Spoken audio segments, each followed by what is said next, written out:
Erkak va ayollar nomli giyohni ko'rsatib o'taman. Quloq soling va do'stlaringizga jo'natib qo'ying. Bu xelba, birodarlar. Ayollardagi barcha gormonal buzilishlarga, ayollar mastopatiyasiga, ayollar jinskiy tomonlama nima muammo bo'lsa, davolaydigan xususiyatga ega. Erkaklar gormonal buzilishlarga, prostata adenoma bo'ladimi? Erkaklar testosteronni zo'r oshirib berib, erkaklik quvvatini oshirib beradigan xususiyatga ega. Agar uyingizda 2 yoshdan tepa bolalar bo'lsa, immuniteti pasayib ketgan bo'lsa, kemoglobin tushib ketgan bo'lsa, bir choy qoshig'ini 200 gram qaynab turgan suvga damlaysiz yarim soat.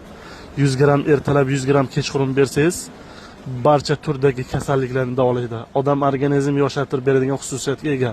Ayollardagi barcha gormonal buzilishlar, jinskiy tomonlama nima muammo bo'lsa davolaydigan xususiyatga ega. Erkaklar prostata adenomasi, erkaklik quvvatini zo'r oshirib beradigan xususiyatga ega. Bolalar immuniteti zo'r oshirib beradi, gemoglobinni ko'tarib beradi, tanani yoshartirib beradigan xususiyatga ega.